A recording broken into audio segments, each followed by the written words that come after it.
అందరికీ నమస్కారం అండి. ఎలా ఉన్నారు అందరూ? ఈరోజైతే మేము మీ ముందుకి ఒక కొత్త టాపిక్తో వచ్చామండి. అదేంటంటే ఆసనాస్ అండ్ కౌంటర్ పోజెస్ అండి. ఆసనాలు అంటే చాలామందికి తెలిసే ఉన్నప్పటికీ కౌంటర్ పోజెస్ గురించి మాత్రం చాలా తక్కువ మందికే తెలుసని చెప్పుకోవాలి.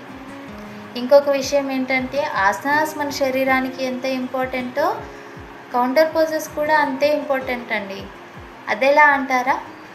ఆసనాలంటే మన శరీరంలో ఉండే వ్యాధులను ఇబ్బందులను దూరం చేస్తాయి.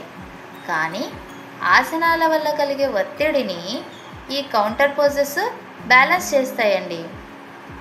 ఇక్కడ ఇంకో డౌట్ మీకు రావచ్చు, ఆసనాలు కౌంటర్ పోజెస్ అసలు ఎంతసేపు చేయాలి అని. ఆసనాలు మనము ఒక 20 సెకండ్స్ చేసుకుంటే కౌంటర్ పోజెస్ మనం 10 సెకండ్స్ చేసుకుంటే చాలండి.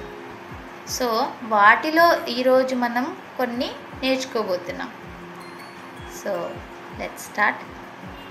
ముందుగా మనం వృక్షాసనం చేసుకోబోతున్నాం.